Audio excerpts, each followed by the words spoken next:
It's 7:01, so why don't we start? The first order of business is to approve the agenda, and I would like to move that we amend the agenda that we published 7 days ago to remove approval of the fiscal 2026 budget because that was approved at our October 8th meeting, and add the Wesley Seminary Campus Plan letter, and add that we'll have something amending the July minutes. Second. Second, all in favor? All right. Again, I don't see Officer McElwee, so why don't we go to Mr. Cox for the mayor's, the MOCA report. Hi, everyone. My name is William Owen Cox. I'm the Ward 3 liaison for the mayor's office. Today, just one quick announcement. Kendall and I will be hosting office hours at the Tenley Friendship Library this Friday from 3 to 4:30 p.m. So if you're in the area, you want to stop by, feel free. Leaf season is upon us. For the latest in leaf news, go to dpw.dc.gov. They have a cool live tracking map where you can see the progress of the crews as they suck up all the leaves with their giant vacuum cleaners. And if there are any questions about any of my announcements, I'm here to field them. Thank you. Any questions for Mr. Oh, and I'm Cox? sorry, can you please repeat the office hours will be at the Oh, Tenley yeah, Town sorry. Library? So it'll be this Friday at Tenley Friendship Library from 3 p.m. until 4:30 p.m. Thank you. Yep. And just if you go in, just ask for the Mokers and they'll direct you. I'm not sure which meeting room we're going to be in, but the library staff will be able to point you in our direction. I have a question for you. Is there a leaf collection dashboard? So the website has the DPW website has all of the latest info and links. There's a digital brochure that goes over how to rake and pack leaves to make them ready for pickup, as well as the schedule. There's no, this is generally across the entire city. There's no specific day when they say this is when your leaves will be picked up, and that's by design. Just in case there's unforeseen circumstances or complications with the equipment or the crews. So they try to give sort of a general sense of this section will be picked up starting around this date, but they don't try to be very specific. They try to be a little bit loose just to keep it things open for unforeseen circumstances. But that's all on that website. That is the key source for all the leaf related stuff. Right. Any other questions for Mr. Cox? Can you drop that website in the chat? Oh yeah, sure. Let me type it out 1 sec. Thank you.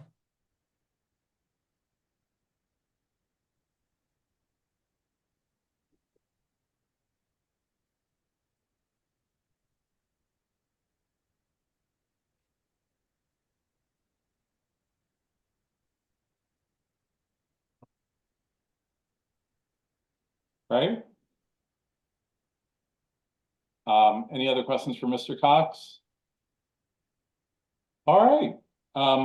Just for the record, we have 6 commissioners here, everyone here except Commissioner Cologne Roosevelt.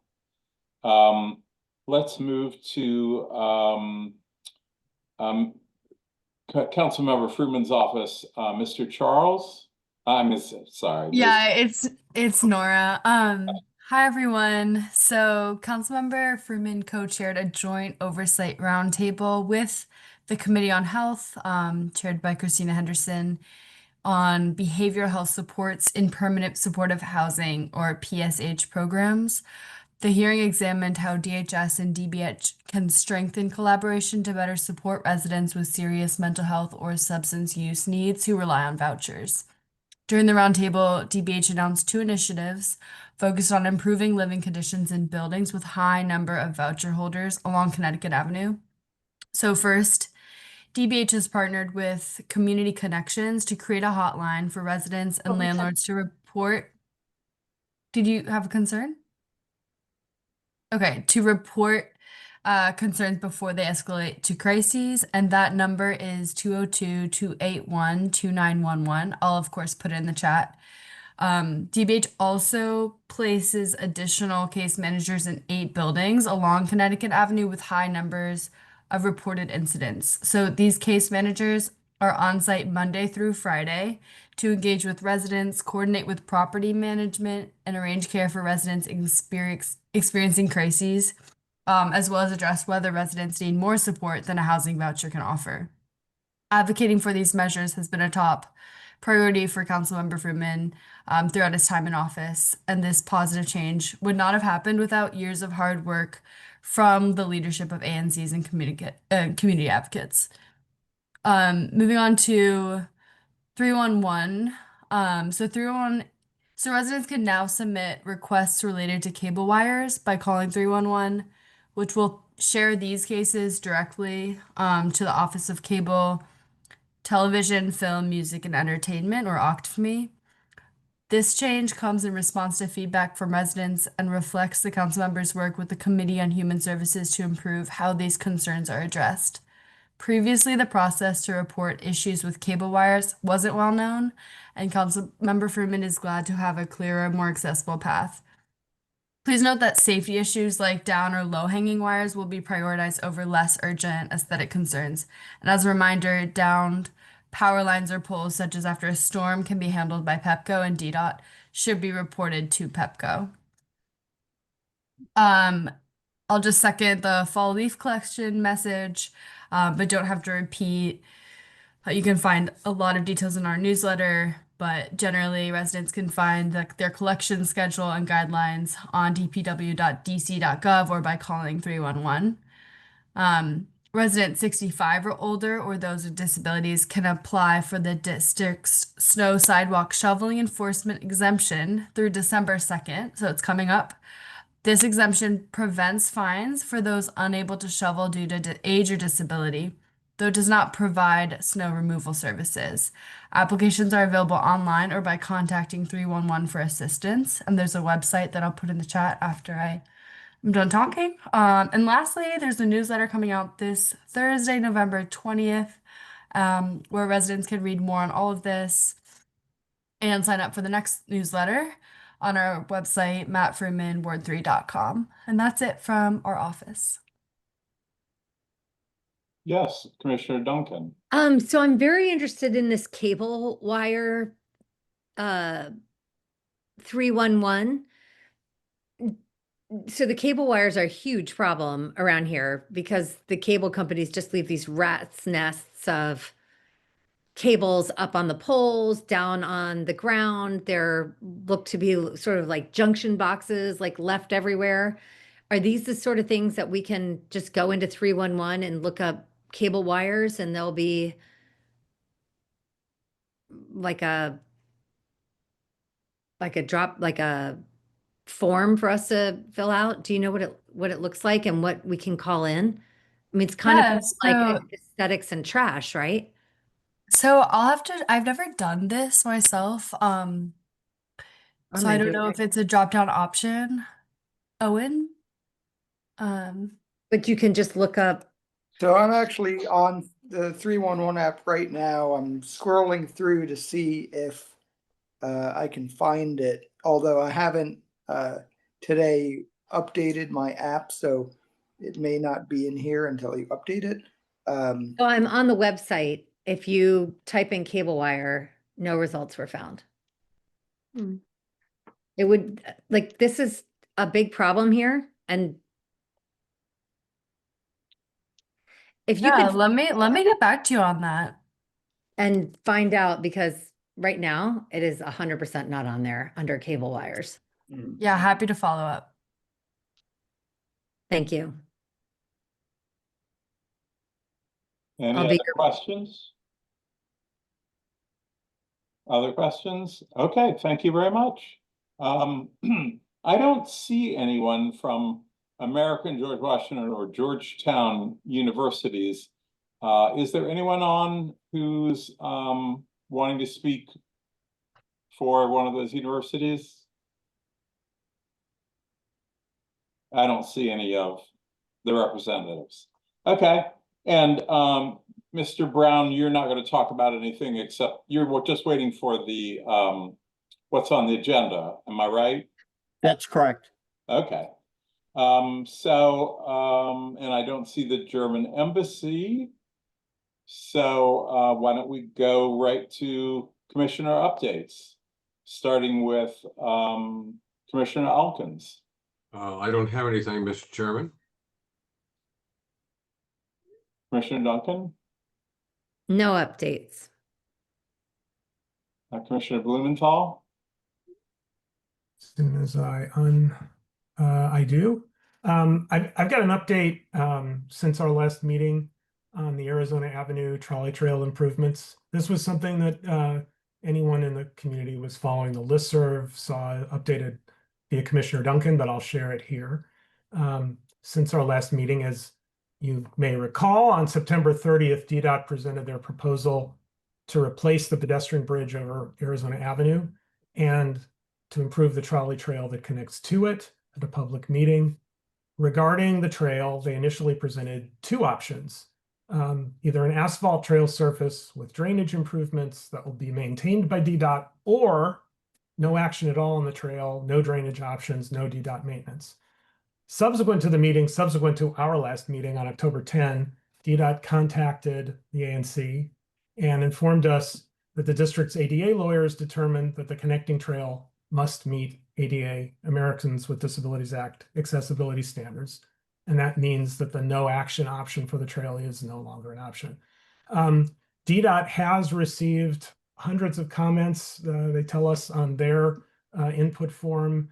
They have access and have seen the input from our ANC3D Engage page and the listserv. So they are taking all of that input into account and moving forward in the design phase. And we expect to see their response to that in the 90% design that will be, per their timeline, presented at a second community meeting in January or February. So that is my update. Thank you. I don't exactly have an update, but I wanted to congratulate anyone having to do with the farmers market this past Sunday. If any of you were there, they did a great job dealing with huge gusts of wind that forced them to take down the tents. So it was, it looked very different, but everybody handled it. Commissioner Nowak? Yeah, mine is brief. In the absence of Officer McElwee, I wanted to share with the community two events that happened in the past 30 days. One, residents may have heard about a shooting that happened on Charleston Terrace. That was unfortunately a death by suicide. And so there was, while very sad for the family, no public safety issue there.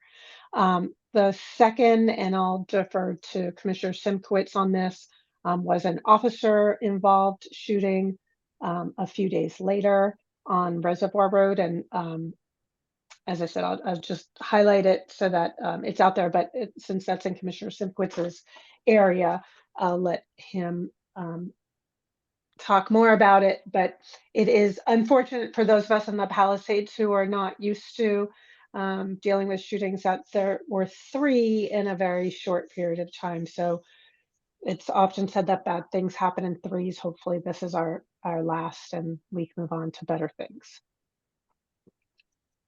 And that's it for now. Thank you, Commissioner Horton and Commissioner Nowak. Yes, there was an officer-involved shooting. It happened 3 doors away from my parents' house and across their alley. It was an individual who had a stay-away order placed against him. He was arrested for violating that order on a Thursday, I believe, released on a Friday. He came back to the house. Fortunately, the owner was not there. He broke into the house. The police received the alarm. The police then asked him to come out for several minutes. He didn't come out. Then the police entered the house, and at that point, the individual came downstairs holding a knife and I believe, a screwdriver, and he lunged at one of the officers, and the officer shot, and unfortunately, the individual died. There was never a danger to the community in general. There might have been a danger to the owner of the house, which is why a stay away order was entered, and that is a troubling thing for me because if a stay away order is entered and you violate that, you shouldn't be released the next day. There has to be some accountability for somebody that violates a stay away order, and this is something that is done to protect the person for whom the order was entered. And obviously that didn't work, and it was really a blessing that the individual who was the homeowner was not home at this time. The other thing that I have to report is I've gotten a lot of complaints about MacArthur High School students and their behavior, and I worked with Commissioner Duncan. We went over there to the school and watched the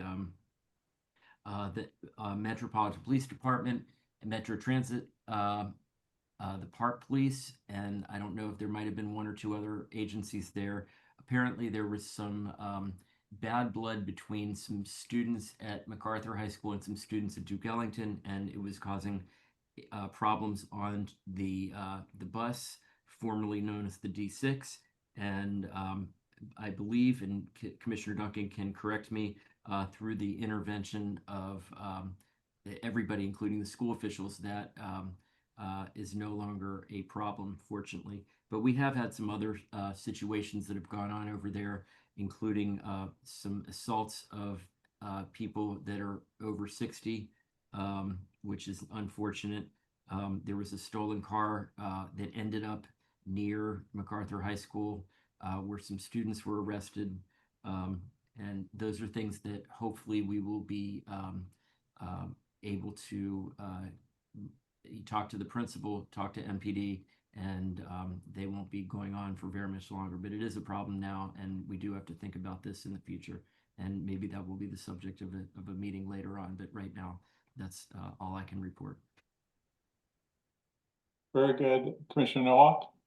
Yeah, just on the topic of MacArthur High School, I wanted to report that I had a meeting with several residents of the apartment buildings that are immediately adjacent to the high school, and they laid out some of the same concerns that Commissioner Simkowitz just talked about, as well as some of the hardening techniques that they're using at the apartments. For example, in the past, some of those apartment doors weren't kept locked. They now need to be kept locked to keep the kids out of the building hallways to entertain themselves when they should be in class. So this is something to our neighbors who might be online. It is something that your ANC is aware of, and we are in active discussions, not only with residents, but with school administration, with Officer McElwee and other members of the MPD. We have this shared objective of having a vibrant and safe high school, but certainly it must also be safe and for the neighbors. And it's unacceptable that neighbors are feeling unsafe to walk their dogs or go to the market because they feel like they might get harassed by students. So we are keeping those things in mind and really working to get to solutions and to consequences for students that break the rules and make themselves poor neighbors. Commissioner Simkowitz? I don't want to speak on behalf of Commissioner Duncan, but we were out there, and when we were there, we saw some rambunctious kids, but that was it. Every kid's going to be rambunctious. Yeah. We didn't see any criminal activity, but one thing that really struck me was the fact that the bus stop is placed in an odd place. I believe that during the school hours, the kids should be dropped off and picked up in the afternoon, and they should be picked up on the school property. It wouldn't take much for that limited time period for the bus to deviate into the school so the kids don't have to leave school property to get on that bus. That's one of the things that I saw as one of the things that I think would be a relatively easy fix. The principal was out there as well as some of the teachers when I was there, and I've been there several times since then. And I don't know how much the school can do, but one of the frustrations that I think the principal had was that once the kids leave to go home, he doesn't have any real authority over them. I think that's something that we should be working on to provide the principal with the authority to do disciplinary functions until the kids get home. It should be a school violation if the kids fight on a bus. It shouldn't have to be a criminal violation necessarily, although maybe it would rise to that. But you want to give the principal some authority to take control of the situation if he believes that the kids are acting up on the way home from school or on the way when they're going to school. So those are just the things that I've noticed in my walks around. Yeah, I think one of the things that is challenging for some of the neighbors, and I've had some discussion, is that line between rambunctious and criminal. One neighbor said to me, "Why can't the police officers, go after kids who are riding bikes without helmets or kids who are throwing footballs around?" I mean, they're acting like teenagers. And we have talked many times on this body about our limited MPD workforce and how we all need new police officers. It's just a prioritization exercise. And I think that we need to work as partners in community rather than criminalizing what's just bad manners by some of these kids. So. If I may, Chairman Horn, chime in here. I would say either myself or my good friend Maria Garcia is out at the school every single afternoon. And part of the issue that we have seen since the start of school is that WMATA was not running the buses on the posted schedule. So that everybody knows, the actual schedule for the D94, which is the bus that most of the kids take, it comes at 3:32 and then at somewhere between like 3:58 and 4:02. But there's supposed to be a bus at 3:41 and 3:51 that just goes from Sibley to DuPont Circle to help relieve the pressure of how many kids are riding the bus. And then there's another bus that comes somewhere between 4:15 and 4:20. It wasn't until there was their kerfuffle between the MacArthur High School students and the students at Duke Ellington, when there were 80 kids left on the sidewalk, come 4:20, almost an hour after school. And I had reached out to WMATA, I'd reached out to the Mokers, I had reached out to the council and MPD and everyone saying, part of the problem is there aren't enough buses. And then the buses that do come are totally crowded. There's not a single person on the rest of the route that's going to be able to get on this bus. So the kids at Duke Ellington would never even have encountered the kids at MacArthur High School because they get out an hour and a half after the kids at MacArthur High School, except for the buses weren't running how they were supposed to. And it wasn't until I realized there was some MPD FBI task force that was trying to mediate between the two high schools that I told WMATA that I think Axios is ready to do an article about this, that they started running the buses on the schedule that they're supposed to run them.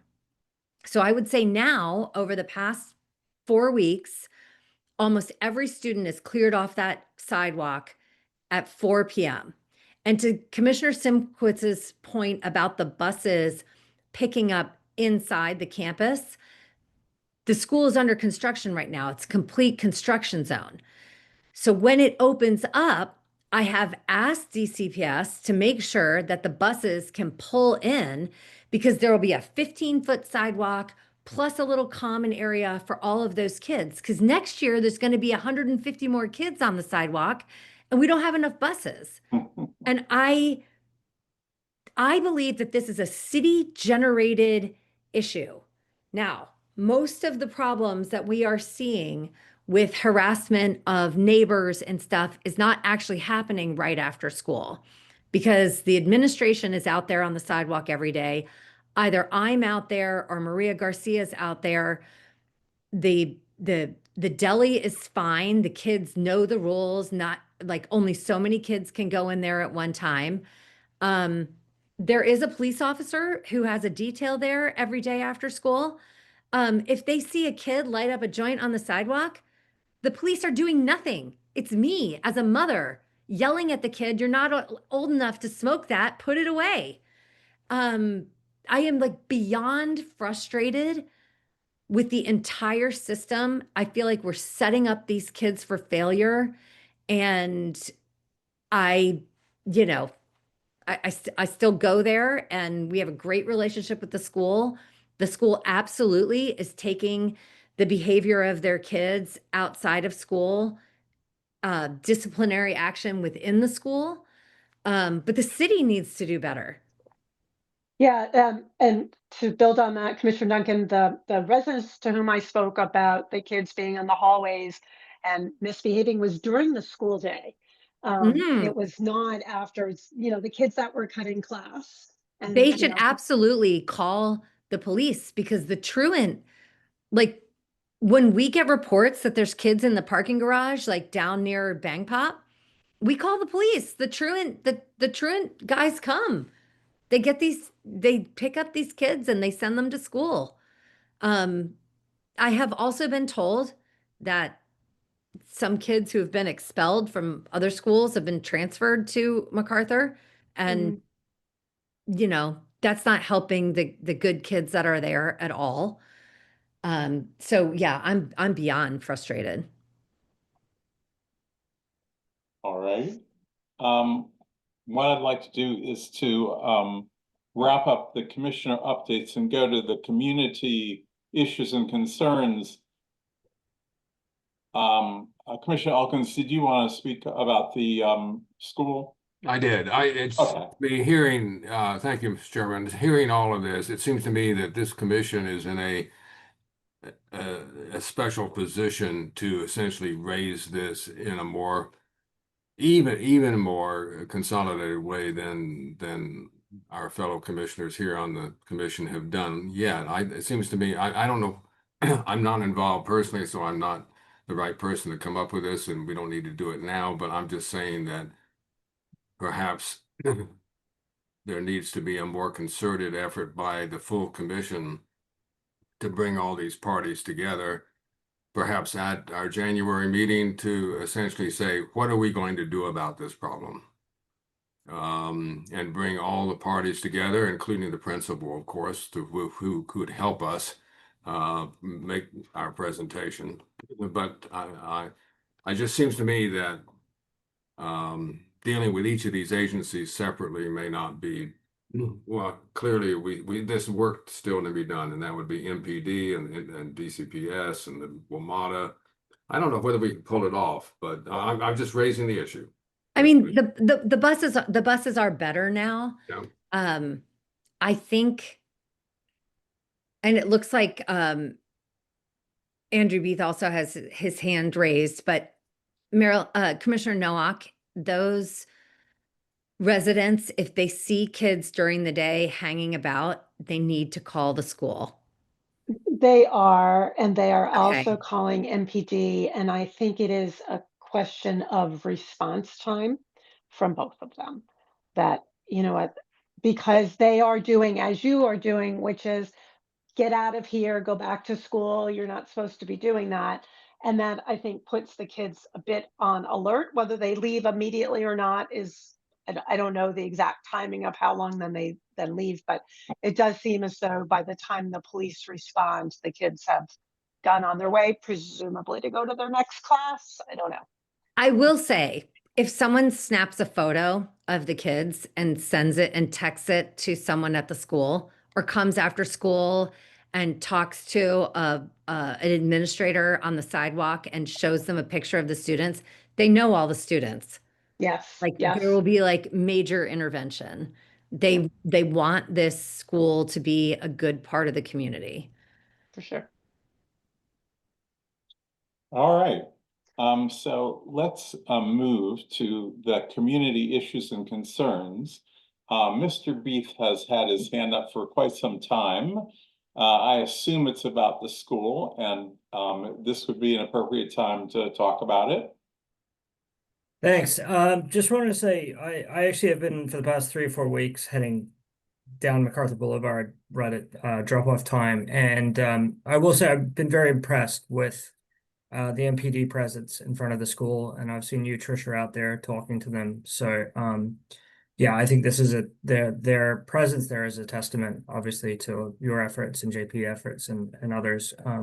And it seems to be making a difference. I haven't, I've seen some rambunctious behavior certainly, but nothing, at least in the past 3 weeks, that concerns me.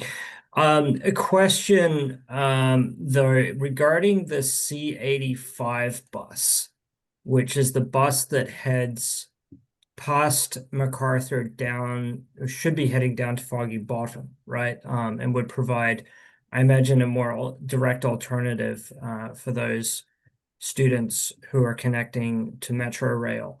I'm not sure if that bus, because I remember when it was proposed, had a weird schedule. I'm not sure if it's heading eastward during the afternoon pickup hours. If it's not, then I would strongly recommend asking WMATA to have a look at that schedule again. When they did Better Bus, I know they did it, I think, before the school had even opened. So clearly, the demand pattern has changed. And I remember, I mean, The C85 is running. but And is it running eastwards? it's running in both directions. So It it is. to Okay. Cleveland Park for those kids, and then it goes to Foggy Bottom. Okay. Okay. Oh, yeah, great. I mean, if you need another person to send a message asking them to increase the No, frequency, let me the know. C85 is running, and it only runs on school days. Okay. Okay, that's good. Okay. All right. Great. Thank you. Ms. Doyle? Yeah, hi, thank you. This is also about MacArthur High School. I live on the alley that is on Lower MacArthur that runs behind Hardy Park that connects MacArthur and Q Street. I'm one of the two houses right on the alley. My neighbor across the alley and I have had months of problems now with kids in the alley, kids behind our house, kids smoking weed in the morning, kids cutting class. To the point where I've got the dean of students' cell phone number. I have texted him pictures. I've texted him reports. At this point, honestly, I work from home. This is not my full-time job. I could send 5 kids who are out there today smoking behind my house. But the bigger issue is we had an airsoft pistol hidden on my neighbor's property across the alley 3 weeks ago. We had a knife hidden on my property on Thursday. This morning I went out and found a THC vape because I have cameras all along the alley now, and I saw a kid by my fence line digging around. So I've got 2 police reports. Officer McElwee responded to the last one. But my bigger issue with this is both times I called it in the morning, called 911, police came out, took the weapons, documented everything, and I have clear video of the kids hiding the weapons on the property. Both times the kids came back at 3:30 in the afternoon looking for the stuff they hid. So even though police said, we're going to the school, we're going to do something, I texted Dean Groves. Clearly nobody did anything because I've got kids coming back to dig around on my property. So I'm really beyond frustrated by this. I'm supportive of any attempt to kind of put something together to figure out how we can, deal with this going forward. I don't know if the school does anything about kids leaving the school property during the day, because that seems to be an issue. I understand if there's kids coming in the morning from the bus trying to hide stuff so they don't go through a metal detector, there's got to be another option. But at the very least, having kids actually have a day of intervention when they've hidden a weapon seems like a good start. And as a second one, making sure kids don't leave the school once they're there. I asked the dean if that was permitted and he said no. But I understand, I call the police, I report it, I phone it in. I don't want this to be my full-time job just because I live on an alley where kids want to hang out and break the law. And I don't care if they're at the bus stop. I don't care if they're riding buses or, bikes or scooters or whatever else. I care about weapons on my property, drugs on my property, in my alley, harassing my nanny when she drives in the morning because they're behind my garage and they don't want to get out of the street. It's a huge problem and it's really frustrating. I think that kid with the knife was picked up. I don't know about the Good to know. video, but the guy with the knife was picked up. Sorry for interrupting. Commissioner Simkowitz? I got a call from a lady who was the victim of an assault at the school the evening before she called me. So I think this was on a Friday that I got the call. She was attacked by a student on Thursday night. And the first thing I asked her was, did you call the police? Is there a police report? And she said, no, she didn't call the police. I would recommend that Ms. Doyle and anybody else that witnesses what may be criminal activity as opposed to rambunctious activity, call the police and make sure a report is taken, because if there's no report, there's no crime. There's no way for anybody to track it. It's just things that people talk about in the neighborhood. It's not anything the city can really look at or the school officials can look at. So please, if you see something that you perceive as a criminal act, please call it in. Call 911. Officer will come out and make sure there's a report taken.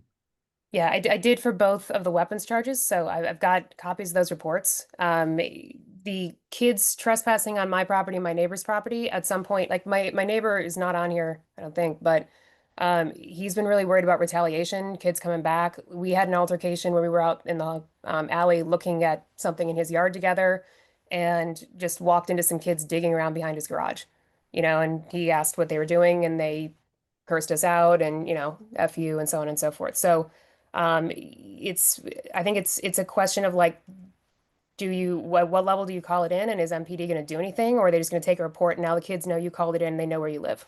Well, I tell people all the time, and I used to be a prosecutor in the juvenile division. Again, you have to make the report. You have to call it in, because if there's no report, there's no crime. There's nothing anybody can do about it.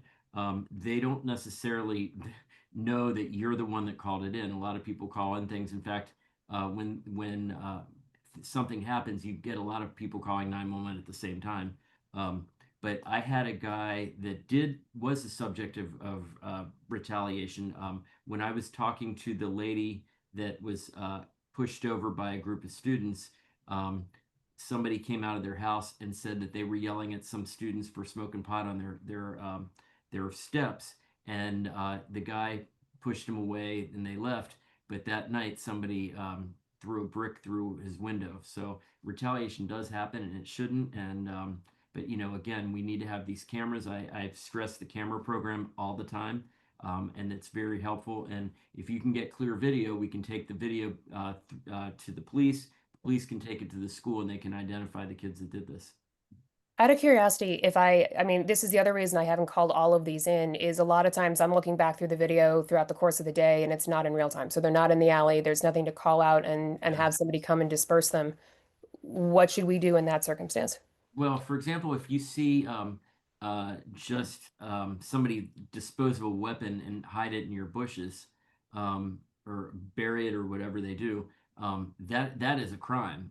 Yeah, no, certainly. I'm calling in every time. There's no But question about that. even If if I've it's got just kids that, smoking weed behind my house, what do you want me to do if I've seen it 3 hours later? yeah, if I you think see that if you see something that happens after the fact and it's a major crime like storing a weapon, yeah, call that in. If it's routine quality of life things like kids congregating on your property or smoking marijuana, I would get a record of that and take it to the school, because again, that's not going to rise to the level, in my opinion, of a serious criminal offense that the cops are going to come and do anything. But the school may, and they even though they have no criminal jurisdiction, they certainly might have a disciplinary jurisdiction, and even if they don't have that, they have the power of persuasion, where they call the kids' parents, and 9 out of 10 parents are going to get really mad if they find the kids are smoking pot and doing bad things to neighbors. I mean, Yeah, and I how think parents that are. there are consequences for the kids that are in the alley during school hours. Because as was discussed, it's not an open campus. They're not supposed to be off property. And so if your video has enough that the school administration can see faces, I do think that they'll have those conversations with students and or punishments. Yeah, thank you. Commissioner Duncan, do you think that if we talk to the principal, that the principal would have some ideas that we could help implement? I'm just trying to figure out who can make a real difference here. I think that's a great idea. Like asking for some ideas. I do know that they are probably going to ask for a grant from the PCF, the Palisades Community Fund, for after school. The kids who are cutting class and like wandering the neighborhood during the day, like, yeah, would be great to get some ideas from him to like get that to not happen. I Yeah, had talked to Dr. McCrae about how can the ANC help the school with grant funding. And I'm thrilled to hear that the PCF might be an option for the after school assistance, because that was one of the things that we had talked about. But if the PCF can fund that, that frees up the ANC to fund other things that could, help the quality of life of the neighbors of the school, and that's clearly within the charter of the ANC grant system. I have also been frustrated with MPD because if a kid was walking around with a beer or a bottle of whiskey, I feel like for the 55 years that I've been alive, the police would stop you on the sidewalk and say, you can't do that. And then all of a sudden, because marijuana is legal, these kids are underage. Like the police is sitting there and I'm the one that's yelling at the kids on the sidewalk. And I would say some of them like go up to the kids and they're like, you know, put it away or I'm going to arrest you. And some of them, they just sit in their car and they're like, well, it's legal now. It's like, it's not legal for them. It's not. well, I wonder whether there's some kind of system that we could help fund where neighbors could call in to the school or get messages to the school quickly, that there would be a central way to do that. Because I could certainly understand, calling the police isn't gonna get you help most of the time. And there may not be a convenient way to get to the right person at the school. I don't know, but it's a question for the principal. Is there something we can do that would help our community and the school? Even if it's like rapid response, from volunteers. I don't know. I like the idea of a few of us requesting a meeting with the school and talking about this in like a big picture thing, because they probably have some better ideas than we have. Yeah. And we're not the first neighborhood with a high school, embedded right in the neighborhood. Jackson Reed is a little bit different because there aren't a lot of houses right there, but there are lots of high schools that have houses, right up abutting them, alleys. These are not new problems. We have to talk to other schools as well, perhaps, to find out how other neighborhoods have dealt with this rather than trying to figure it all out ourselves. All right. So why don't we move on to discussions? What we have is a tutorial from Commissioner Duncan about resources for dealing with construction or development. So Commissioner Horn and I have been working on new construction builds for all of the time that we've been on the ANC. And we have shown a number of people how to go online and access building plans and other things through the community system. And people have thought it was really, really helpful. So I'm going to go through a quick tutorial and I plan to hopefully post this little part of our video online. So I am going to share my screen.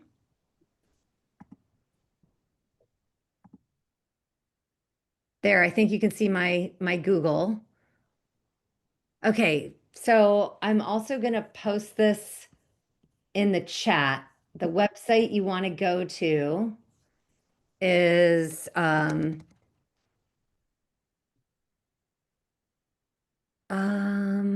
you guys see this? Yeah, Okay. Is accessdc.dcra.dc.gov.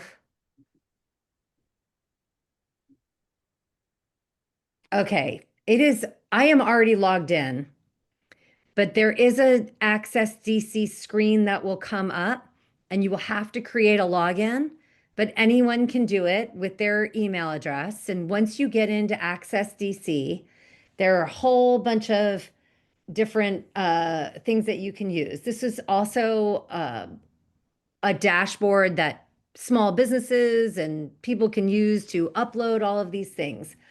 But the one that we always use are the electronic records. And one thing that DC has been very, very good at over the last 3 years is all of their building plans and all of their plats and documents, even if they're 50 years old, have been scanned into the DC system.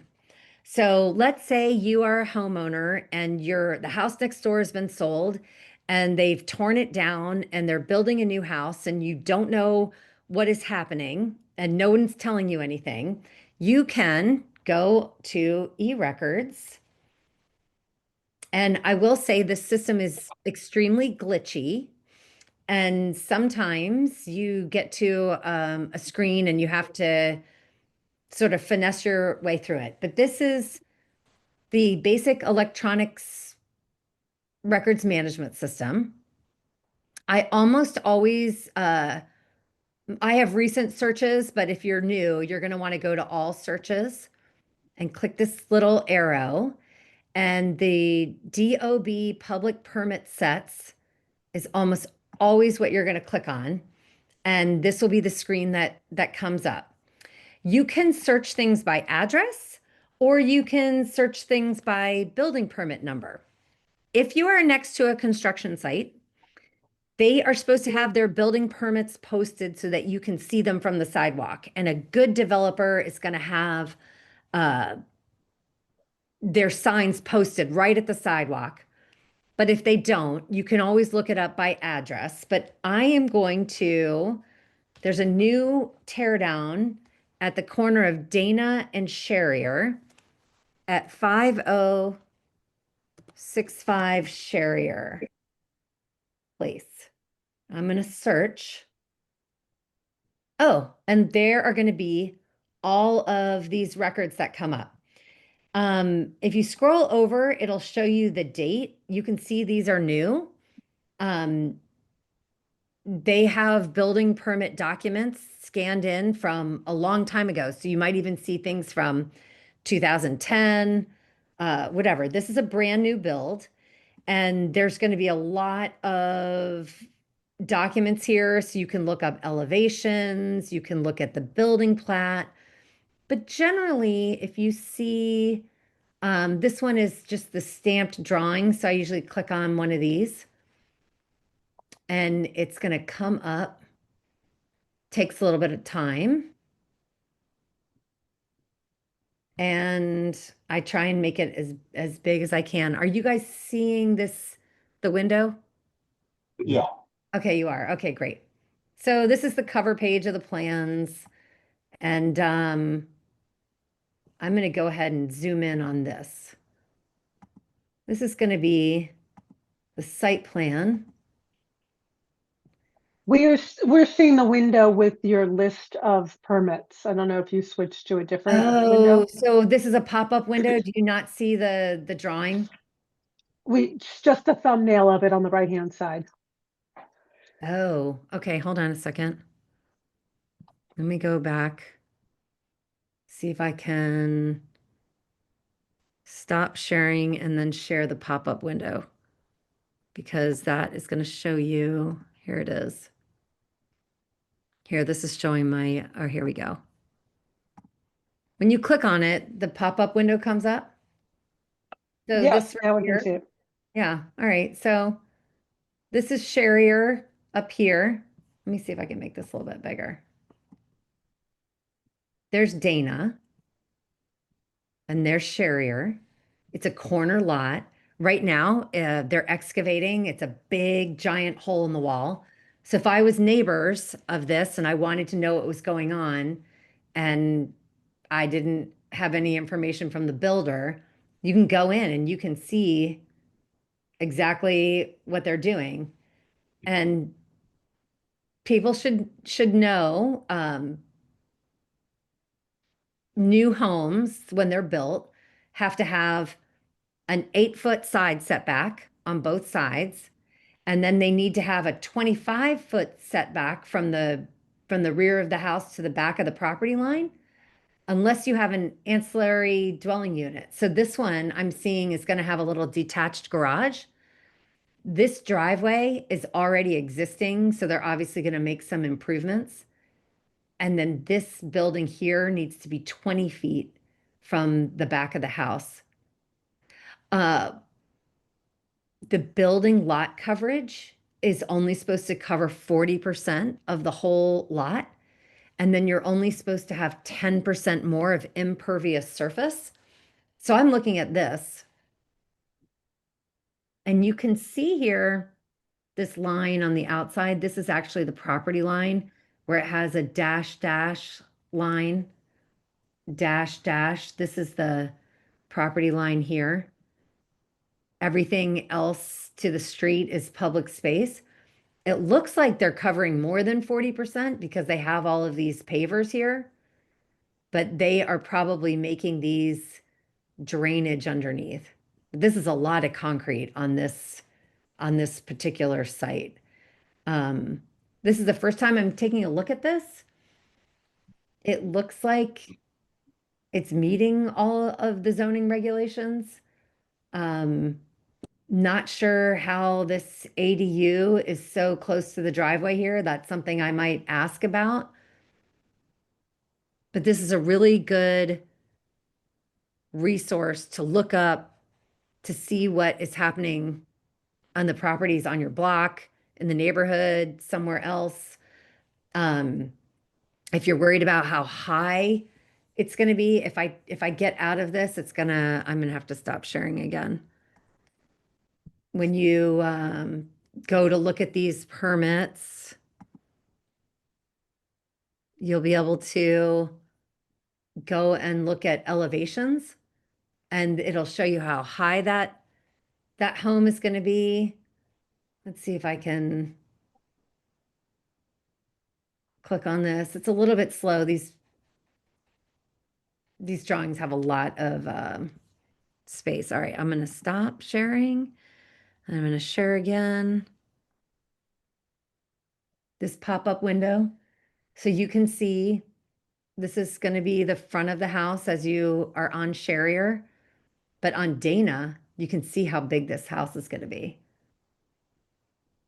And usually the elevations have actual dimensions. This one does not, which is a red flag to me. I might have to go through the drawings to see like how high this house is going to be. But houses can only be 40 feet high, which is really, really high. And where they calculate where they start counting that height is sometimes not obvious. And then this one looks like it has a sloped roof. So see this blue line here? This is going to be where the height is. Because this roof is sloped, it's not actually the top of the house. It's where this blue line is. It's probably where it's allowed to be the top of the house. It's a good thing to know because we have a ton of tear downs in our neighborhood. And we have found that people are finding this really helpful. When you go into Access DC, there's a place where you can hit alerts. So if you know your next door neighbor's house is going to be up for sale and you want to know if permits are going on, you can set up for alerts and they'll email you when things pop up, when permits are issued.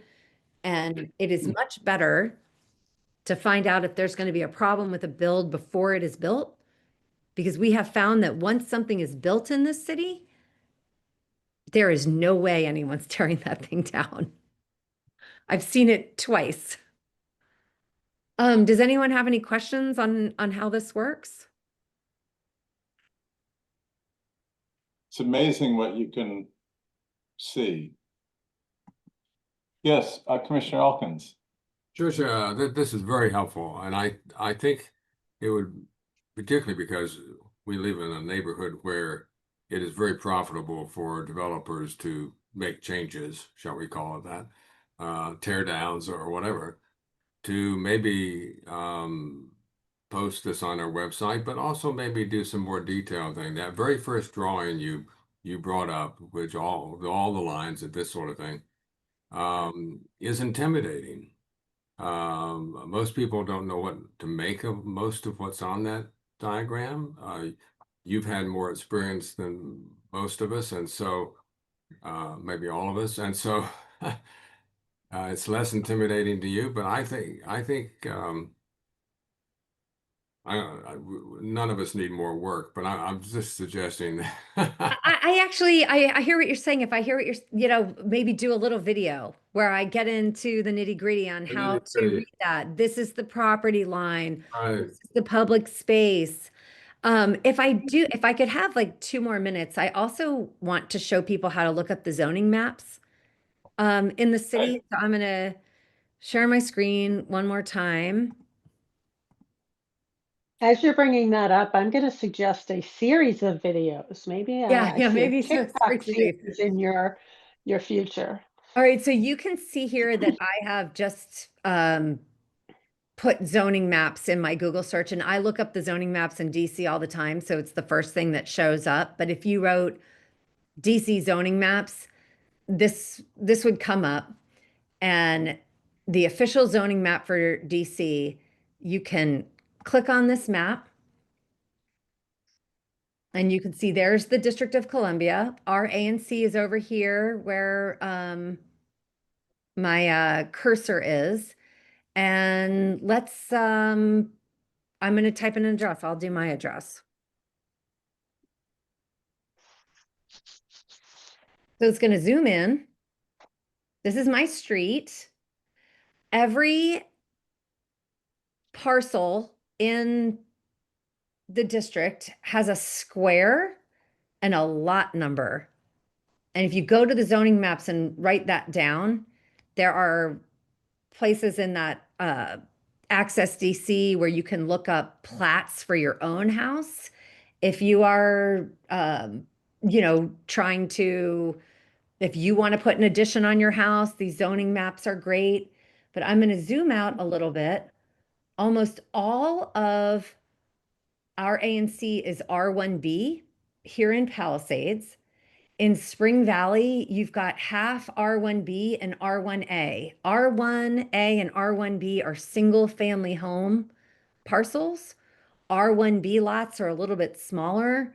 R1A lots are the least dense zoning in all of DC. Those lots, I think, are at a minimum 7,500 square feet. Over here, where you see this R1A CBUT, this is the R1A zoning with a Chainbridge University Terrace overlay. That means that they have special zoning requirements with that overlay over those maps. Going over here, Wesley Heights has its own overlay. And what that means is in R1B, for example, you can cover 40% of your lot with home dwelling, whether it's the house and an ancillary dwelling unit or a home. In Wesley Heights, for example, with their overlay, correct me if I'm wrong, Commissioner Elkins, but you can only cover 30% of your lot with your home dwelling. So it's a little bit more restrictive. I couldn't tell you off the top of my head what the overlay for Cambridge and University Terrace is. The city is sort of, I feel like, getting away from these overlays, but these areas are, these has been around for quite some time. We're grandfathered. You're grandfathered in. So you might see these MU. MU is your commercial areas. So MU stands for mixed use. You can have a combination of retail with residential above. And an MU3 is going to be mixed use 3 stories. So you could have first floor retail with 2 stories above of residential plus a penthouse. If you move down the boulevard, our most dense here in Palisades is MU4. And that is why the Fitzgerald is allowed to build so high. One other thing we should know as a community is that the comprehensive plan is coming up, and they are changing some of the nomenclature for the zoning parcels.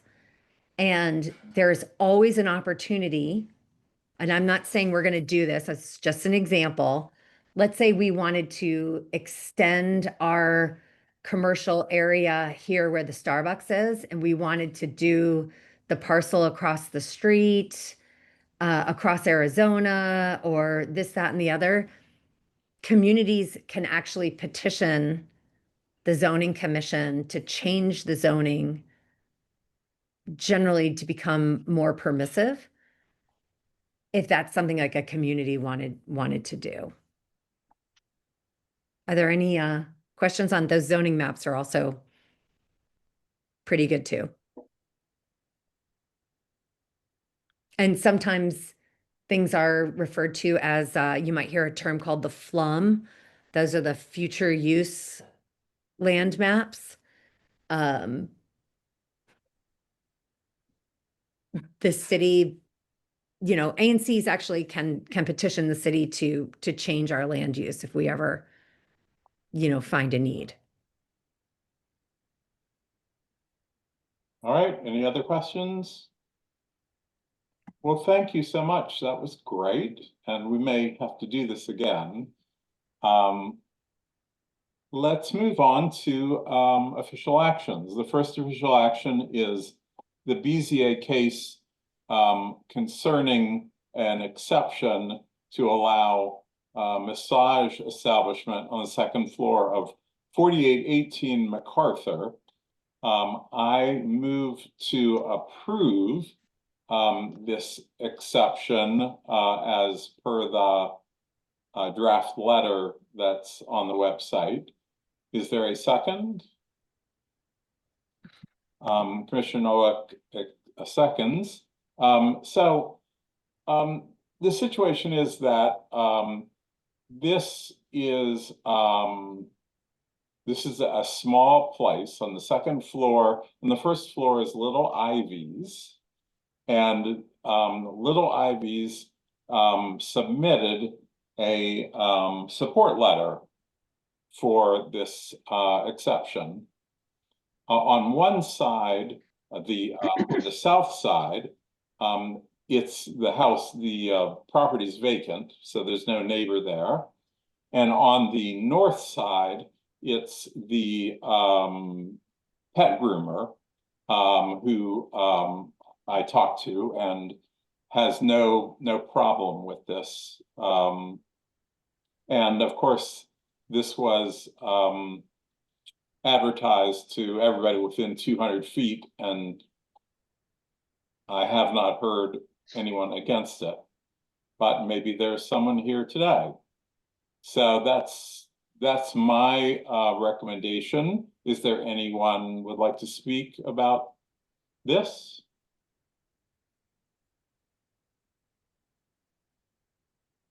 All right.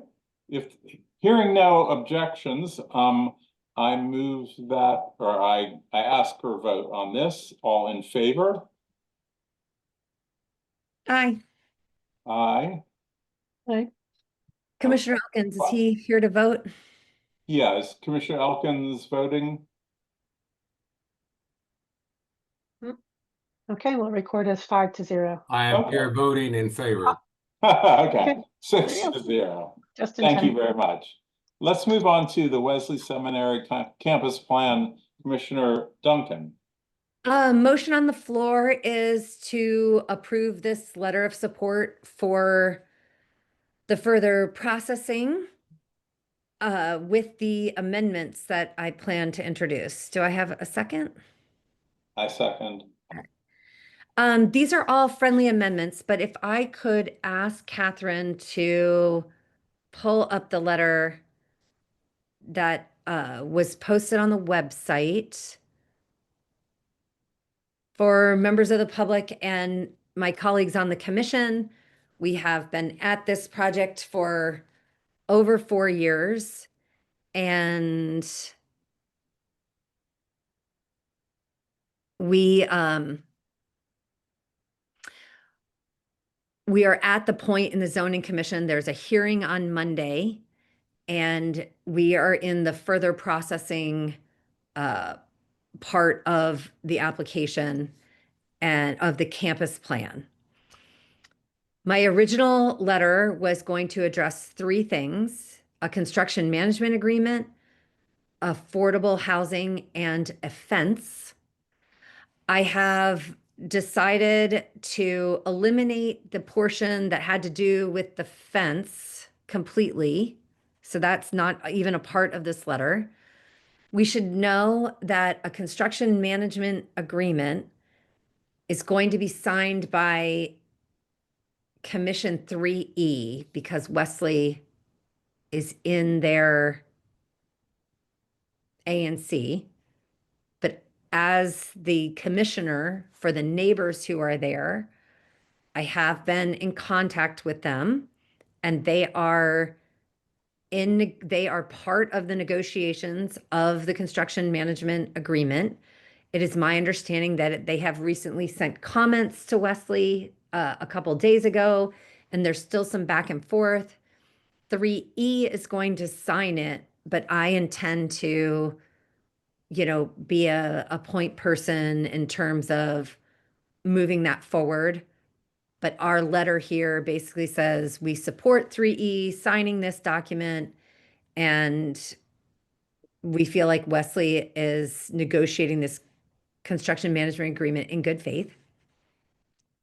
With the affordable housing, if you all recall, student housing does not typically have typical affordable housing. And because Landmark is running this and they are a commercial property, rental apartment company, the deal is that Wesley is going to put money into a fund. And right now that money is at a minimum of $8 million. I believe that 3E is asking for more than $8 million. So I have put in this letter that we want a minimum of $8 million to go in that. 3E has been heavily involved in this. I think they hired an expert to help them with how this is all going to go down. It seems like the city wants this money to go to the Department of Housing and Community Development, DHCD, and they would be administering this in form of rental assistance, or they feel like in Ward 3, they might even be able to use these funds for home ownership.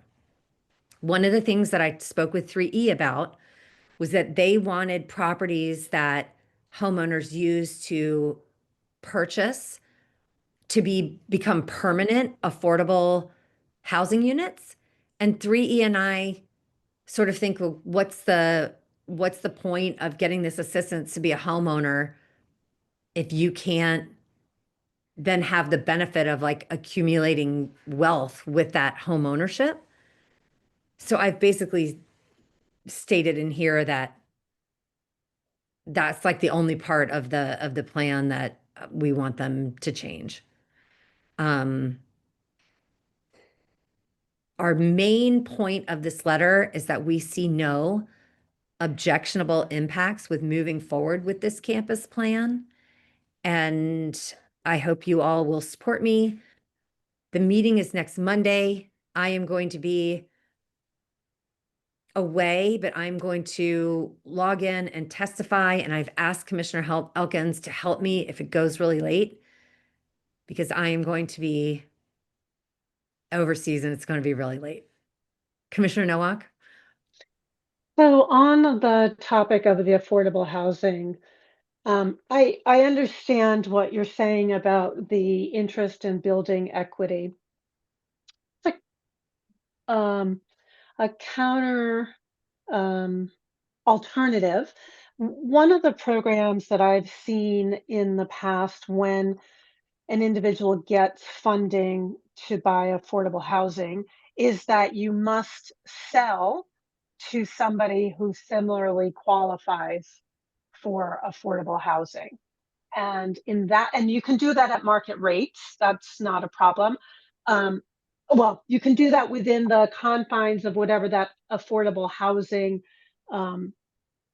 there's similar to rent control, there's escalations that are built into it. So it doesn't force the homeowner to get zero equity, but it does say that they can't, take public funds to get this affordable housing on their way in and then make $1 million profit on their way out.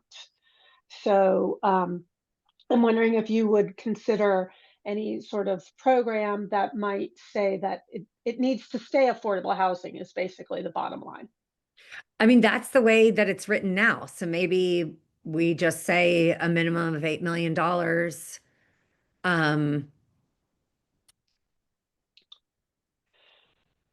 Because I think my concern, and perhaps this is what 3E is doing, is that the first generation of these homeowners gets the benefit, but then that as soon as those homeowners turn over, it just becomes market rate housing, and then we've lost affordable housing in the ward.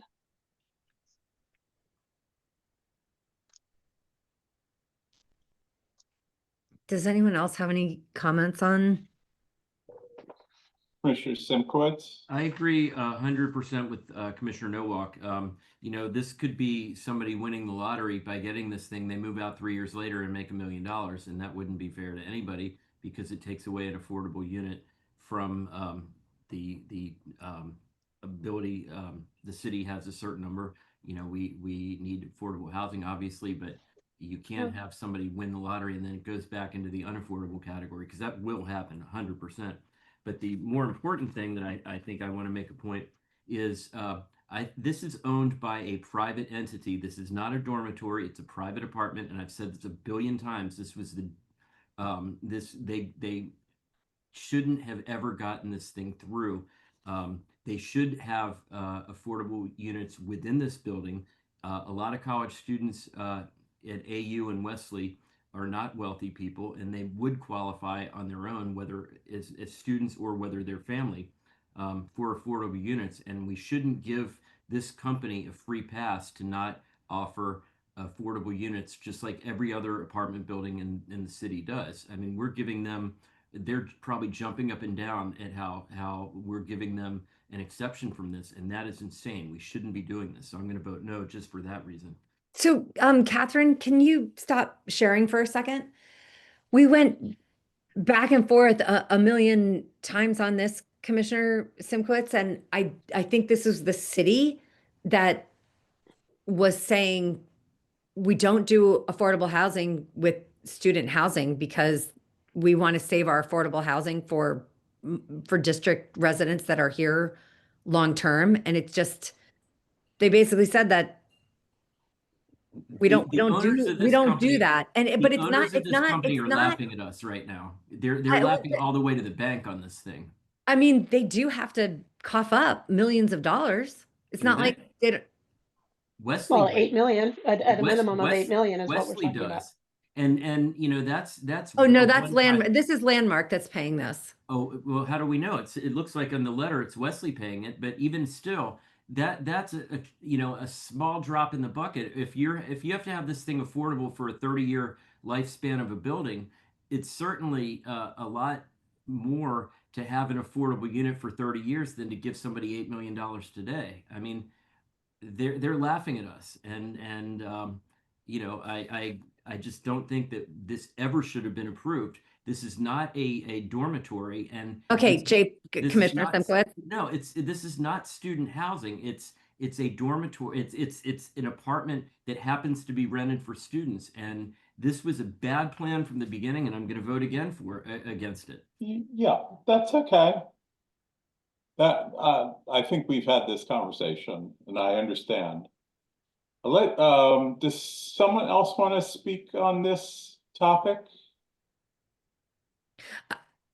Yes, Commissioner Elkins. Well, I think, as I listen to this discussion, I think I agree with Commissioner Nowak. I think, am I correct that, so this person who, this family that needs assistance, gets some help from the $8 million to buy this house, they sell it 5 years later, they will have had, even if they do, as Commissioner Nowak has suggested, that they need to sell it to someone else who needs affordable housing, they will, isn't it likely they will have amassed some equity in this house and will in fact walk away with some value? They just will not walk away with the subsidy that is being provided by the $8 million, which is a windfall, which Wesley is providing as opposed to anything that they did. So I think I sort of agree with, if I understand it correctly, I think I agree with Commissioner Nowak that allowing them to agree to benefit from the market increase over those 5 years or 10 years is certainly a valuable thing to do. That's what normal families do when they acquire equity and value in their houses. They didn't have any extra money except from their parents or whatever. And even that in my day, it was illegal. But and so I think this makes more sense. I'm sort of agreeing. I don't know, Commissioner Duncan, do you, when you've heard this argument, how do you feel about this? You know, I wasn't thinking about a windfall. I was thinking that they wouldn't be able to get any benefit. But like listening to you all, I am willing, more than willing, to take that part out. And I do know that 3E hired an expert. I have not read their 60-page report that they are doing, but I know that they're asking for more than 8 million. So how about this friendly amendment? Take out all of the language in the letter about the thing about having the covenant, and we either will support their affordable housing plan, or we just won't mention it at all. And then when it comes to the amount, I could write a sentence that acknowledges that 3E thinks it should be more and that we will support since they've hired an expert, that we would support more than $8 million. I guess, Commissioner, I feel as if 3E and Wesley have been involved in this for over a year, and we should let them work out what the amount is, and that I feel as if we're not close enough. I feel like I have not done enough on the Yeah. Well, I think the way to split the baby on that is to say in the letter that we support 3E's effort to cultivate affordable housing, to have a subsidy be part of the agreement with Wesley, and leave it at that. I mean, and literally just stop it there and leave it to their discretion as to how that ends up manifesting. I think that's better. I think almost all of their testimony will likely be on the affordable housing aspect of it. Okay, so I'm just going to write that one sentence that encapsulates what Commissioner Nowak just said. And our letter will be very, very short, which I'm sure they will appreciate. Very good. Any other debate, comments? Yes, Mr. Clarkson?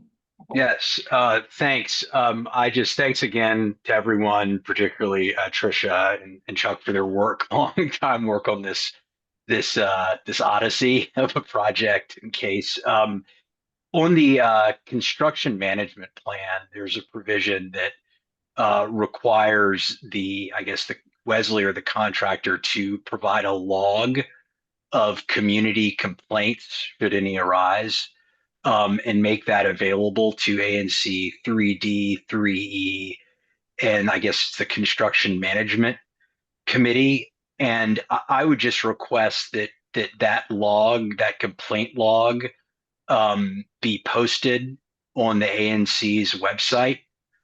And I know you all don't need more work to do, but I think it would be I think we should request that Wesley or the contractor post the log or prepare the log like a PDF in a form that could be easily uploaded to the website. And you could redact PII appropriately. But I think if we're going to have a log of complaints from neighbors and it's going to go to the ANCs, then I think it should be on the website. We could do that. Great. Thanks.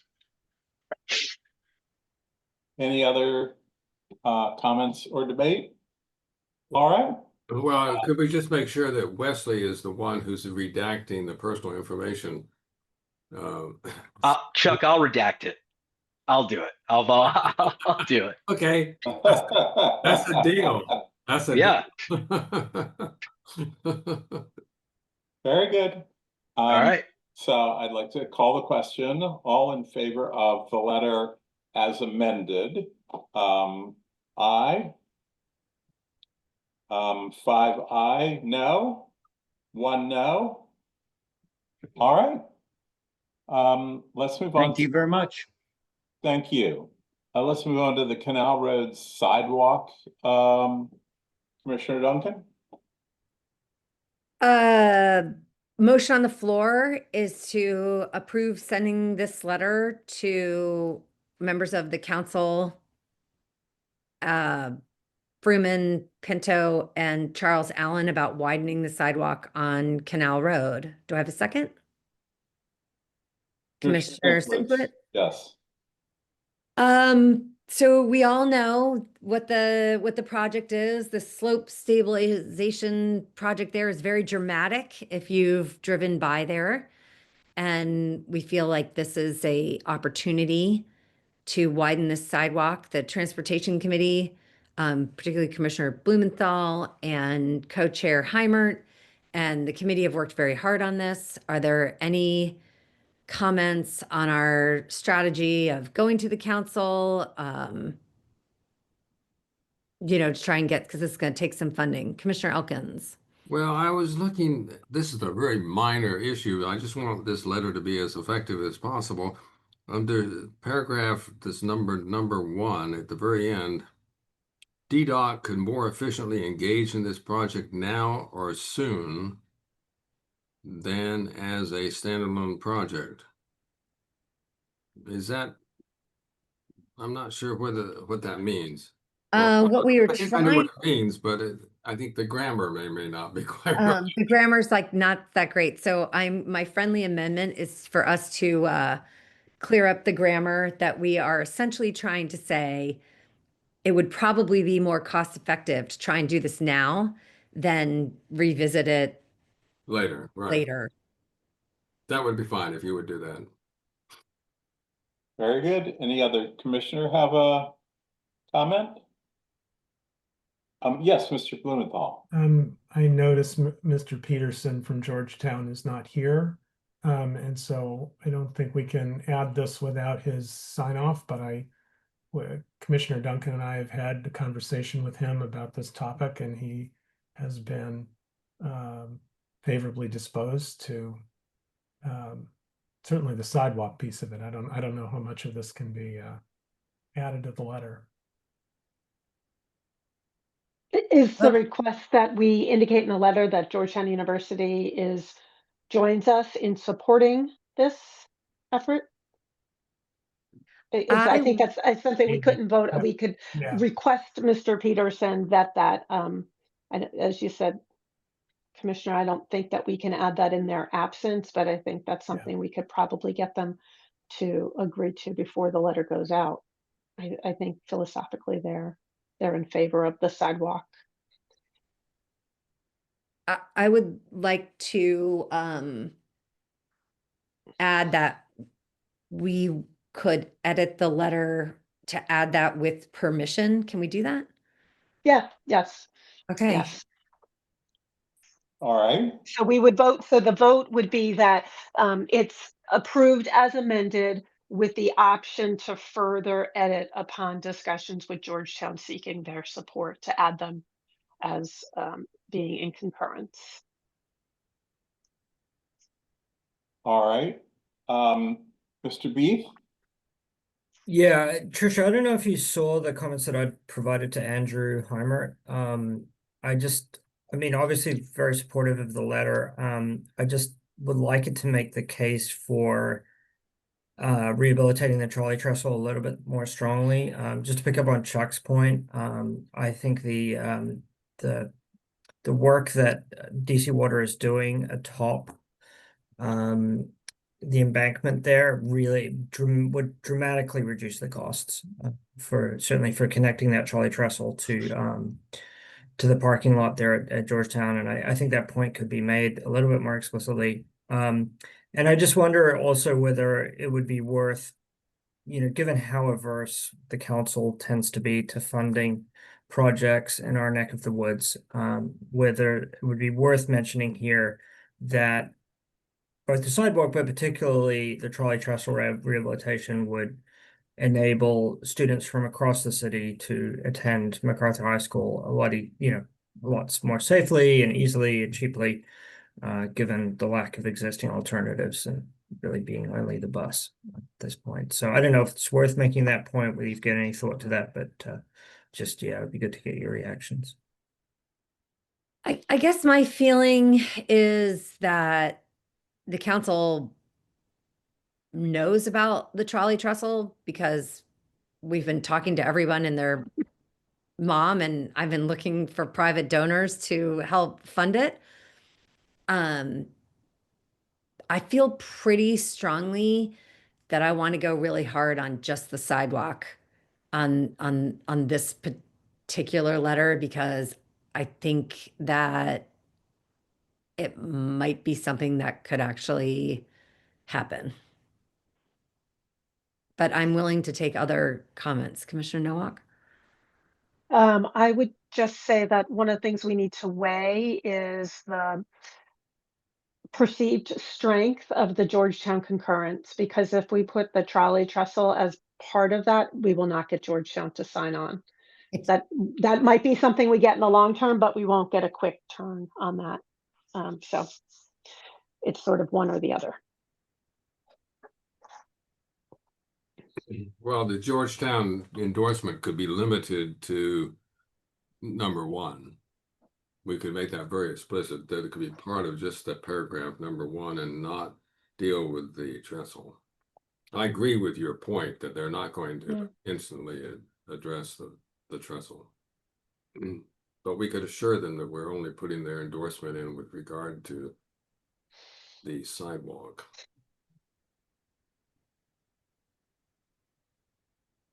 I like the idea. I'm not sure if I were Georgetown, I'd even want to appear in a letter with the trestle. Well, that's worth a try. Are you suggesting, Commissioner, that we should drop the trestle out of this letter? I mean, I guess that's sort of the consequence of your comment, which is perfectly legitimate comment. I would like to say that there was a lot of discussion about the balance between sidewalk and trestle and the hot button issues. I would like to keep that as is. All right, Mr. Heimer? Get to the Georgetown point, is there a reason that Georgetown couldn't write a separate letter or write a letter endorsing the ANC's support of the sidewalk rather than trying to figure out how to include it in this letter with the trestle component and the sidewalk component, and they endorse it only in part. Well, So I'll be totally honest, we have spoken with Georgetown and they liked the idea of the sidewalk. But when I sent them something in writing, I also reached out to 2E. I got nothing. Nothing from 2E or nothing from Georgetown? I sent them the same email. They were both on it. Okay. I mean, my suggestion was just that. I don't, I'm happy to support the letter as drafted. I'd like to get both 2E and Georgetown to write their own letters. But I think if we could get the university to say they just, Georgetown also supports the sidewalk. If I could get them to agree to us inserting that into the letter, I'd like to put it in. In addition to asking them to write their own letter. Or make a phone call or do something. Yeah, I think the point to make to Georgetown at this point is this is the time to make the point about the sidewalk. Either speak up now or you've missed it. So put inside the trestle.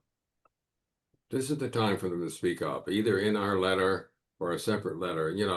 6 months later, yeah, forget it. So I think this is the time to ask them. I mean, this may even be too late, of course. We all know that. I mean, we're asking after DDOT failed to deal with this issue appropriately, which we've all had meetings about, and therefore we don't need to discuss. But this is a last attempt here to try to get this sidewalk fixed, and Georgetown needs to speak up. I mean, DC Water would say that this was DDOT's responsibility from the get-go, and they're just doing it because they got to build these tunnels. Absolutely, right. Yeah. And they'd be right. And they'd be right. Yeah, DDOT really dropped the ball here. I mean, let's all agree with that. But now's the chance to maybe have the council to bring them to reason and to get this fixed. Are we ready to call the question? I am.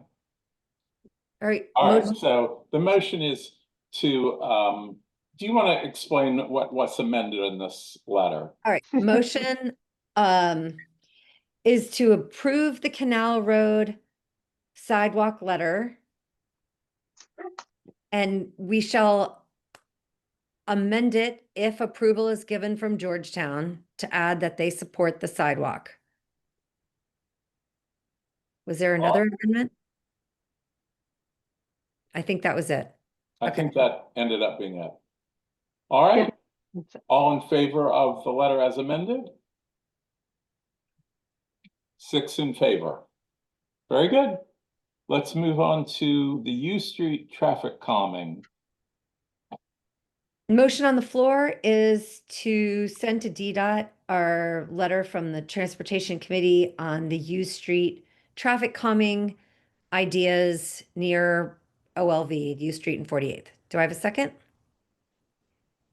Commissioner. Noah, yes. We heard a presentation about this from the neighbors there and the speeding traffic. And the Transportation Committee met and we came up with a list of options.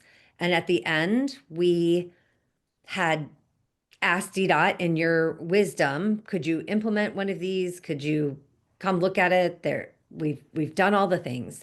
The one thing that was brought up that there was a little back and forth with was the driver feedback signs. There were some people on the Transportation Committee who wanted to take that out because they didn't think it was effective. These are the solar powered signs that DDOT puts up that tells you how fast you're going. Does anyone have any thoughts on that? Right now it's in the letter.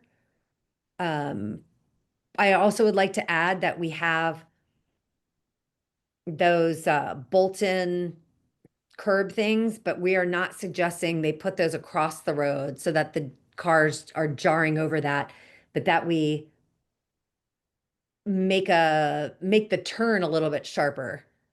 Like you make it sort of like an extension of the curb to make the cars slow down as they come around the turn. Commissioner Alkins? Well, I certainly agree with the one member of the Transportation Committee who lives on University Terrace. He and I, among others, have been involved. We're involved in the installation of these driver feedback devices there, and they were not effective. DDOT would only install them when they could get enough sunshine to actually power them. So I think I'm glad you put them at the very end of the list.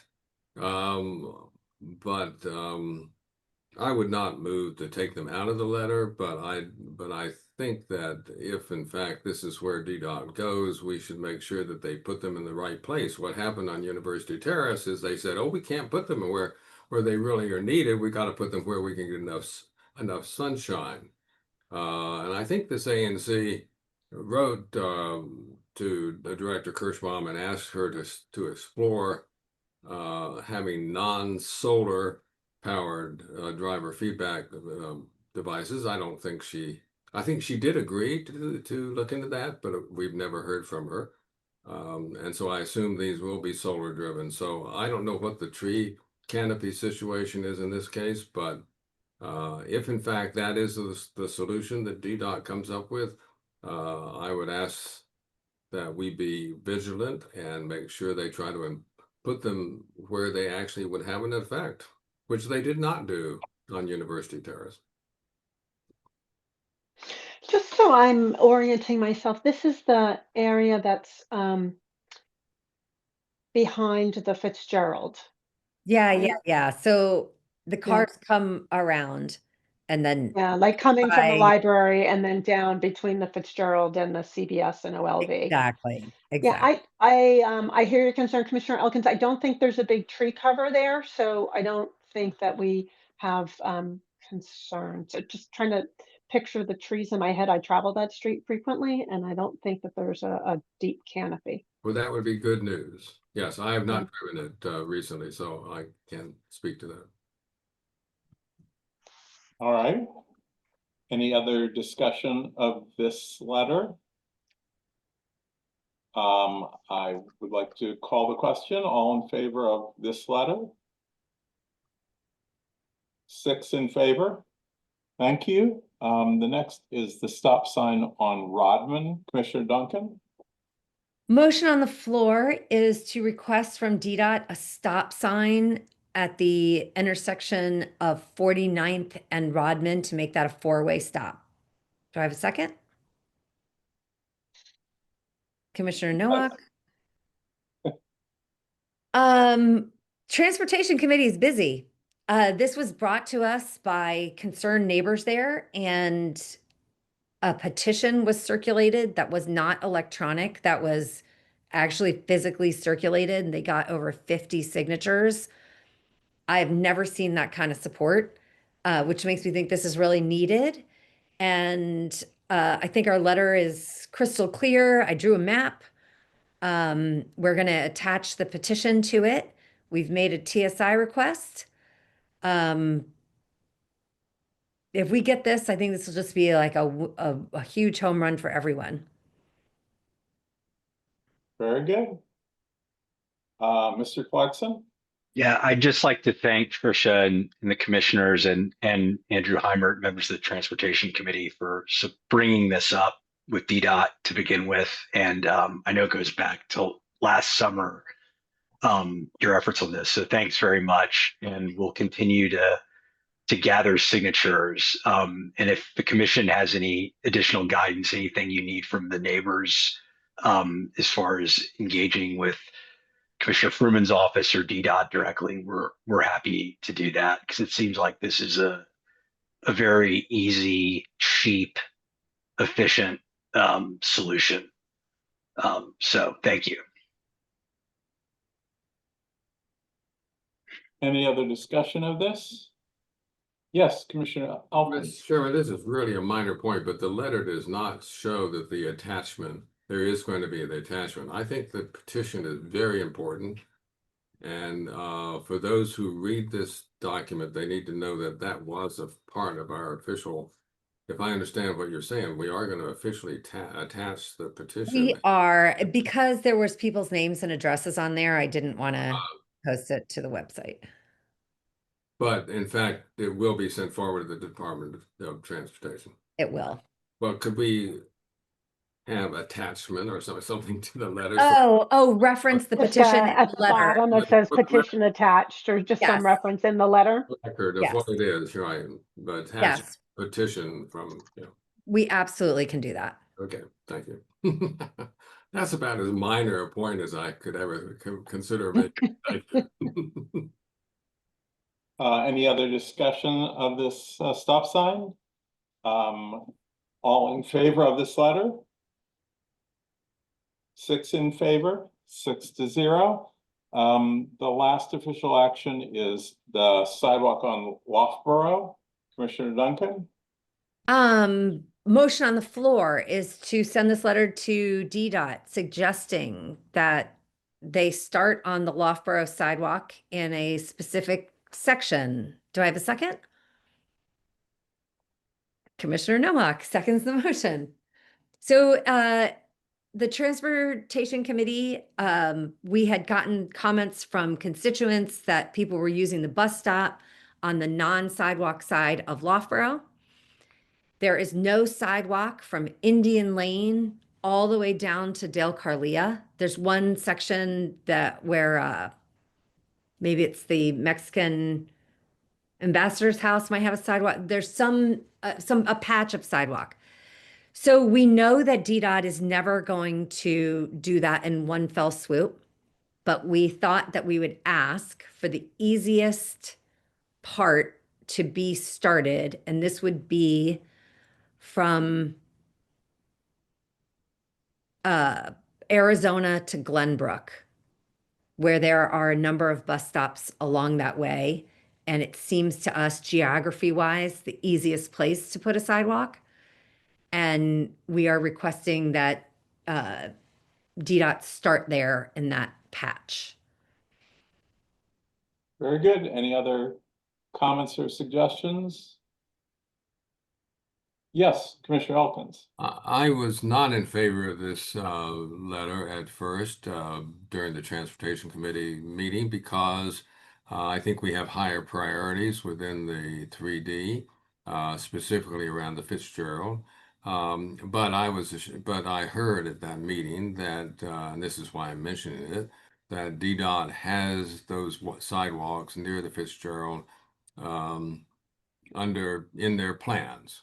So there's no need for us to go petition them about that. Otherwise, I would be saying, no, we're not. We're sort of skipping over where I think in the past, ANC3D has identified a major issue, particularly during the farmers market, et cetera. So, so I am in support of this. I happen to be in favor of another piece of this, which is the Arizona Avenue to Indian Lane. But I acquiesce in that being the second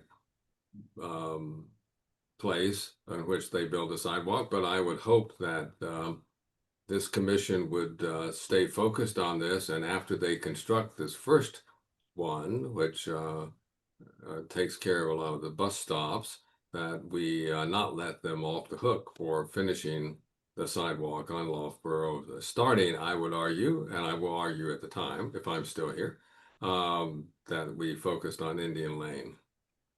So that we can, because let me just explain, the reason I think we need to do that is because DDOT has made it clear that they don't want to build any kind of bicycle lane to connect the bicycle lane along Nebraska Avenue with the Arizona bicycle lane until and unless they build a sidewalk between Indian Lane and Arizona. So this is, to my mind, not so much the sidewalk as much as it is if we can't get a bicycle lane connected between Nebraska down Rockwood and then up Indian Lane, and then down from Indian Lane down to Arizona. If we can't get that, then we haven't connected our main bicycle lanes in 3D, and that's a mistake. So that's why I'm in favor of our doing that as number 2 instead of number 3, and that we should press DDOT. So I will hope that we can continue to keep the pressure on DDOT to do all 3 segments. Very good. Any other discussion? All right, let's vote on this letter. All in favor? 6 in favor, none against. That's all. Yes. Commissioner Horn, I guess this might be a point of order. I think that Corey Peterson with Georgetown University has entered the meeting. Yeah. Should we ask him Mr. if he has Peterson? any updates, and then we could ask him some questions? Yes. Mr. Peterson, do you have any updates for us? I do not, other than yeah, no, I do not. So sorry, I am running very behind today. Could we ask you some questions on Georgetown's opinion on that's widening the sidewalk there along Canal where the slope stabilization project is going? Am I putting you on the spot? No, no, you and I have talked about it. I think if there's an opportunity to widen that sidewalk that doesn't impact Canal Road and the traffic lanes, I think if they're gonna tear it up or they're gonna be in that space anyway, now's the time to make the ask. So we are sending a letter to DDOT to ask just that, to see if they could widen the sidewalk. And we were hoping that we might be able to convince Georgetown to either send a letter to DDOT on their own for that, or we could say in our letter that Georgetown is in support. Is that possible?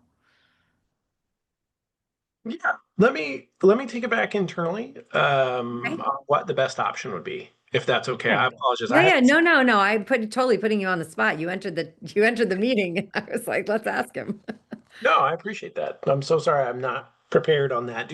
If you could send me the link afterwards, maybe we could touch base. Yeah, totally. I'll send it to you and I'll call you tomorrow. Sounds good. Excellent. Very good. All right, so let's move to commission business, the treasurer's report. Commissioner Elkins.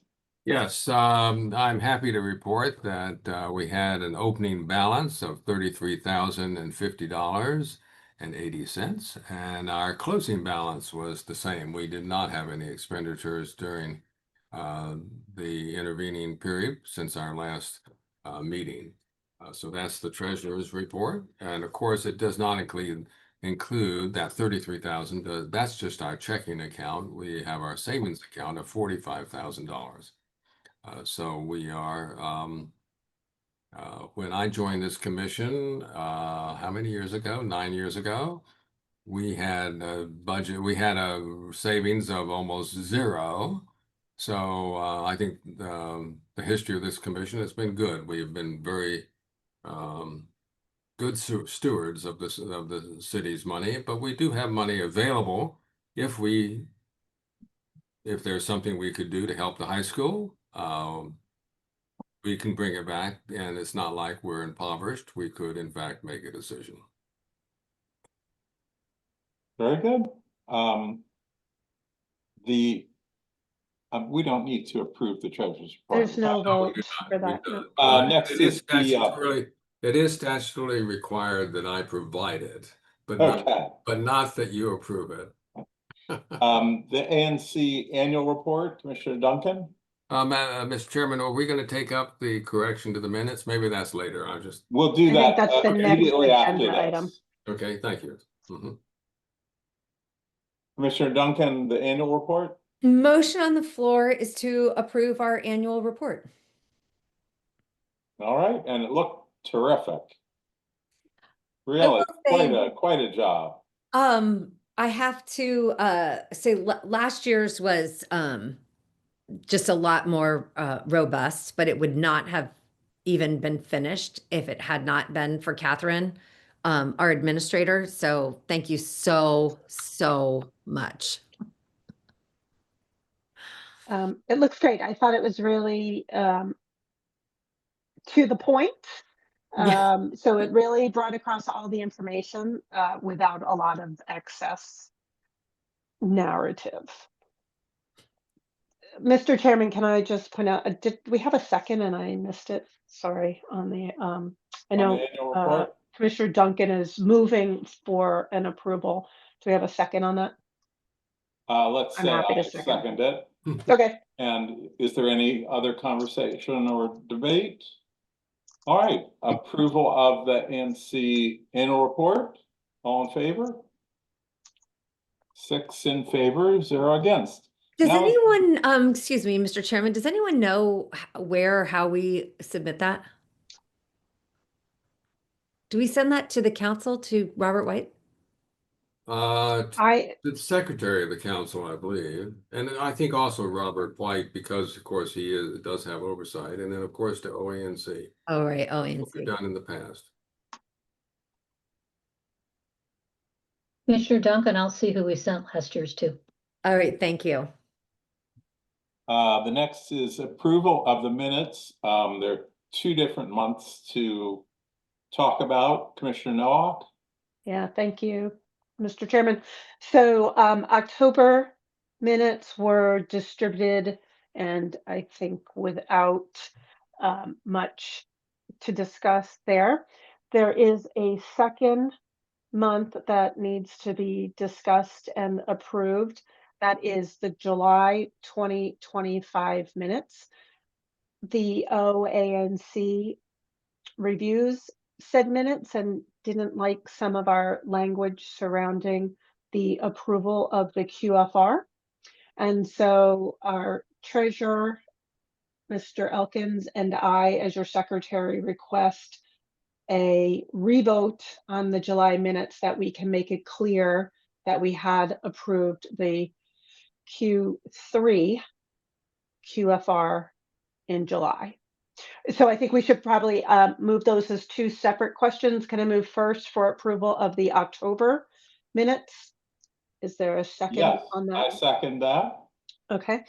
All in favor of All in October? favor? The October minutes, 6 to 0. Okay.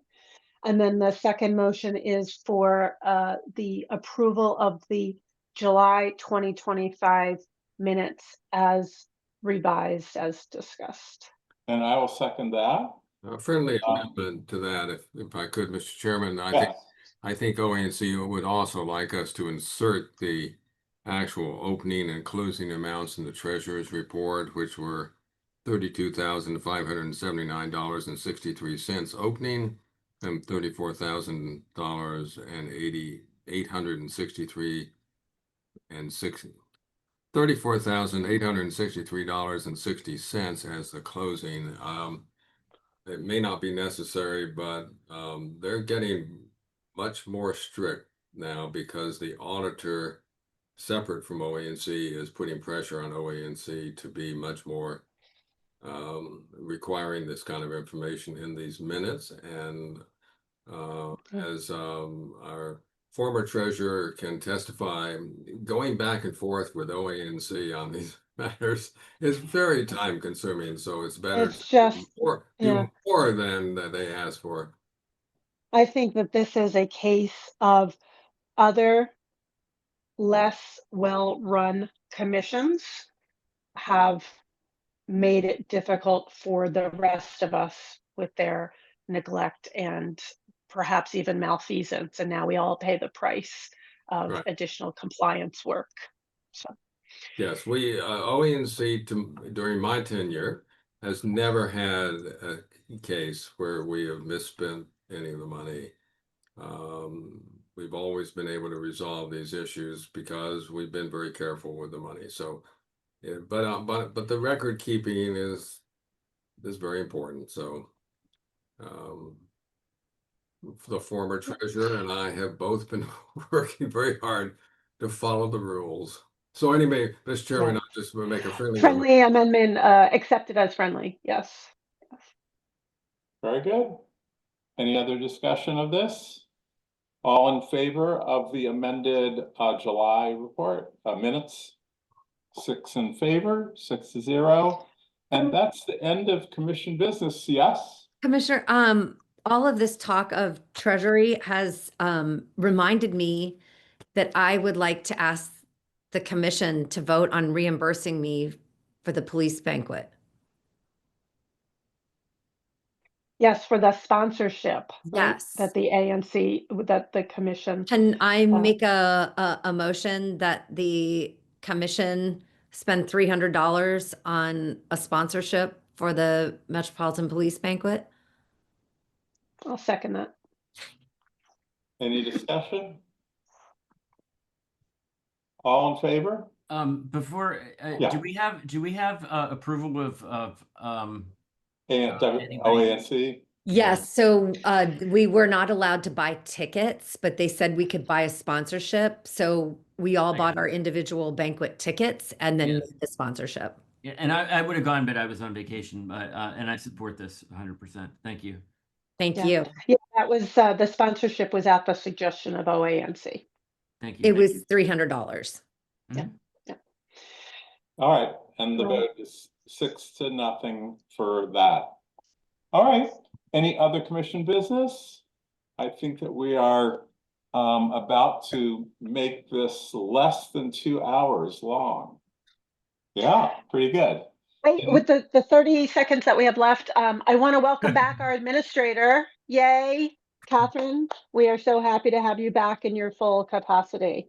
Yes. It's great to be back. And the notice of the next meeting, it's January 7th, 2026. So Next we year. hope to see everyone there. Happy Thanksgiving, everyone. We won't Yes. see each other for December holidays either, but especially happy Thanksgiving. All right. Well we are done. adjourned. Thank you, Commissioner Horn. Thank you, Mr. Chairman. Good night, all. Good night.